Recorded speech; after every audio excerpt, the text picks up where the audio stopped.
Chers patriotes, militantes et militants, sympathisantes et sympathisantes, ñu ngi leen di nuyu kenn ku nekk ci turam ak santam di leen jaajëfal di leen delloo njukkal ci seen taxawaay jaare ci yéen di nuyu mboolem seen sénégalais yi nga xam ne ak kurul sénégalais sax ñoo ngi toog seen kër waaye jàkkaarloog ndaje mu am solo mi nga xam ne mooy clôturer suñu premier congrès ordinaire bi ñu tàmbalee démb mën naa wax sax barki démb ak fusion bi te war koo tëj ci daje bi nga xam ne moom la ñu am tey mbokk yi Pastef est avant tout une idée et on n'assassine pas une idée. On ne tue pas une idée. li nga xam ne pas-pas la nekk ci xolu nit ñi seeni xalaat di ko jëmmal loolu kenn mënu ko suul wax jey bëri pexe yey bëri waaye lu ñu def rek mu yokk doole Pastef parce que Pastef c'est plus qu'un parti politique, c'est une idée mouvante, c'est une doctrine, c'est une conviction forte qui bat dans le cœur de millions de Sénégalais, de la majorité des Sénégalais, mais qui aujourd'hui transcende les frontières du Sénégal pour battre dans les cœurs de millions d'Africains. C'est ça Pastef. moo tax kenn mënu koo pexel coori pexe yi bëri waaye kenn mënul fexe ba suul Pastef. Pastef c'est le don de soi pour la patrie moo tax lii ngeen def mennum Pastef moo ko mën ci géewu Sénégal lii ngeen def néew na ko mën a def ci géew politique gu Afrique wala àdduna mbokk wi idée yooyu idée boobu ak conviction boobu tey mooy wéyal yoonam dañu war a xam ni révolution boo gis dafa am yoon bu muy jaar ku wax yoon nag gis léeg-léeg xam ne ci léeg-léeg nga fekk ci benn obstacle léeg-léeg sax nga fekk ci loo xam ne faw nga wiiri génnaat fa nga bëgg a génn waaye li am solo mooy à la fin du voyage que l'objectif soit atteint. Et nous sommes dans ce voyage. Kon damay njëkk a gërëm, vous me permettrez avant tout de remercier tous nos hôtes étrangers,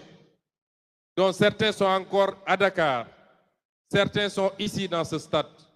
de les remercier d'avoir fait le déplacement pour venir répondre à l'appel de Pastef. C'est des partis frères, des partis amis avec lesquels Pastef noue une relation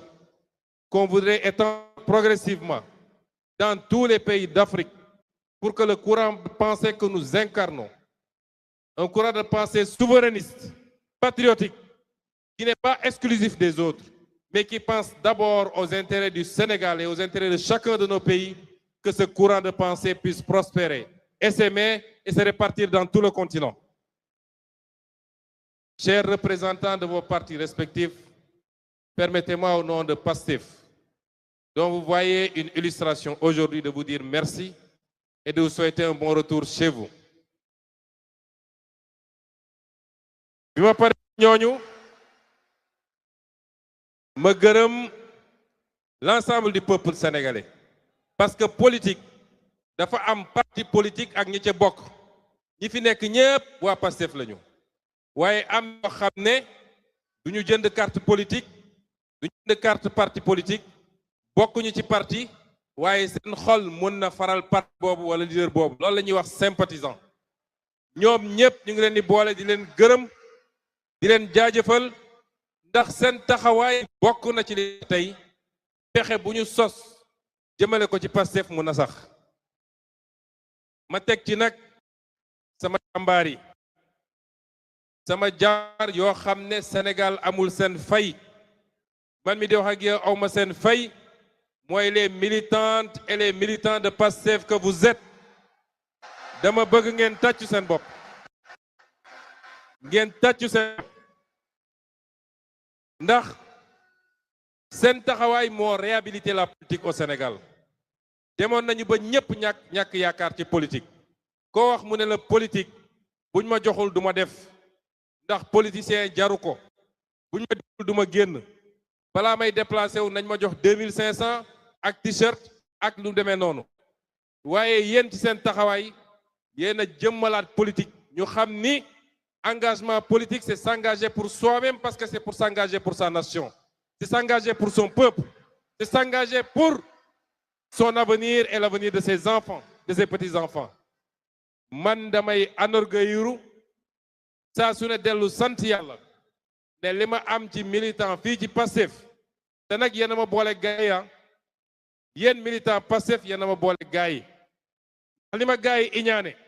du man sama jëmu bopp de waaye qualité militant yi ñu yàlla jox moom la ñu iñaane coow li yépp leen la léeg-léeg sax ma ne est-ce que de temps en temps bu ñu xewlee du ma leen abal quelques militants Pastef ngir ñu may ma jàmm tuuti yéenay problème bi kon ñu ngi leen di féliciter vous les militants Pastef commencez ko par les 533 sections communales yi nga xam ne teew si nañu ñoo jox congrès bi sa forme institutionnelle bawoo ci fépp ci Sénégal ak les cellules yi nga xam ne ñooyu diaspora bi ñoom laay jiital ci ngërëm gi di leen féliciter teg ci nag mboolem seen militants yi coordination départementale yi section communale yi les cellules dans tous les quartiers dans tous les villages du Sénégal ñi nga xam ne ñoo nekk au niveau central le bureau politique le conseil national le COMEX les secrétariats ñoom ñépp seen taxawaay rafet na c'est vous qui faites Pastef c'est vous qui faites la fierté de Pastef kon ñu ngi leen di gërëm waaye di yokk ngërëm gi nag ci bi ngeen jëlee seen confiance teg ko ci suñu jëmm gu néew gi maa ngi leen di remercier te xam ni je mesure pleinement du caagee ne rek parti bi biñ ko créé ba léegi man maa ko jiite woon que lii dafa waroon doon formalité déedéet ndénkaane la ci yàlla wax ndénkaane du lu tuuti moo tax li ngeen def démb à l'unanimité mooy 100% ngeen jël ko muy confiance bu ngeen renouveler ci sama jëmm lu rëy rëy la ci man ma jël l'engagement solennel ici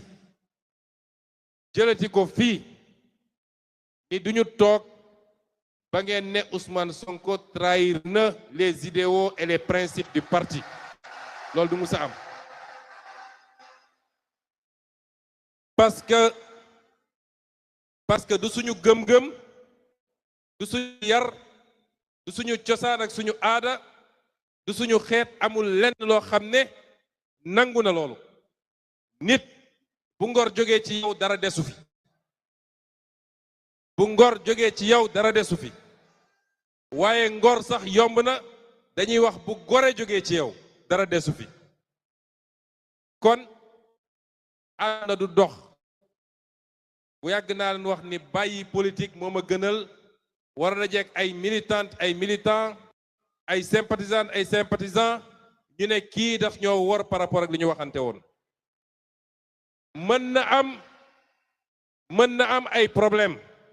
ay jafe-jafe mooy nit bëggoon na lii amu ko mu jàpp ni président parti bi moo ko joxul waaye loolu du ci principe bu parti yi li may wax mooy li nga xam ne moo tax ñu daje lii les principes fondateurs du parti la doctrine du parti kooku duma ci musa jàppante kenn wala ku ma ci jàppanteel moo ma tooñ waaye nag yi nga xam ne mbirum nit la ci jëflante am na fi amaat fi élection mun na jot nit bëggoon ñu investir ko commune sangam investiruñu ko mu mer kooku beneen affaire la waaye les principes l'idéologie les raisons pour lesquelles ce parti a été fondé pour lesquelles on s'est battu man Ousmane Sonko moo ci musa trahir kenn bu soobee yàlla. Quand vous nous avez fait confiance ñu ngi leen di remercier waaye quel sens est-ce que moi je donne à cette confiance? Quel sens je donne à la responsabilité, à l'autorité dont je suis investi pour présider aux destinées de ce parti, pour prendre des décisions à votre nom à tous? Lan moo war a tax tey mu mën a nekk fii ma nekk yor micro di wax yéen ñëpp ngeen déglu ma? Lan moo war a tax fu ma romb ngeen ne ma président ban sens laa jox loolu? Parce que principalement dans nos pays, l'un des problèmes bi ñu gën a am ci réew mi et de manière générale en Afrique mooy nit ñi dañoo xamul lan mooy pal. ku ñu fal foog nga ni yow léegi da nga aju ba ña nga àndaloon dañ laa war a nekk toog ci suuf di la xoolee ci kaw. Loolu du responsabilité. ki ñu fal moom dafa war a xam ni moo gën a suufe ci ñi ñu àndal ñëpp. ndax proverbe danaan saydul qawmi qaadimuhum ki nga xam ne moom la ñu jël ne ko yow ñëpp daje nañu xool ni yaa ñu doy ñu jiital la yow yaay le serviteur waroo xaar ñu servir la. kon responsabilité bi du lu ñuy diir mbagg du tax ñu yëkkati mbagg du lu wàll tax ñu teg suñu bopp fu ñu nekkut waaye dafa war a commander beaucoup plus d'humilité encore, d'être à l'écoute de chacun et de chacune d'entre vous. xam ni yéen a ma gën yéen ñi ma tànn wóolu ma te mu leer ma ni ñu bëri ci yéen ñoo ma gën ñu bëri ci yéen ñoo ma gën a baax ay qualité ñu bëri ci yéen ñoo ma ëpp xam-xam ñu bëri ci yéen ñoo ma gën baax parcours. kon nit buñ la jiitalee xamal ni sa première responsabilité mooy nga wàcce sa bopp. man de bu dul woon li ngeen di insisté yéen seen bopp ci mbirum sécurité su may génn sax duma ànd ak garde du corps ci biir nit ñi laay nekk dëkk ci biir nit ñi di jëflanteeg nit ñi. kon xam leen ni je suis votre serviteur. ci lan laa ni servir pas ci sama bëgg-bëgg bopp waaye li nga xam ne moo ñu dajale fii ñun ñëpp dañoo dox ba daje.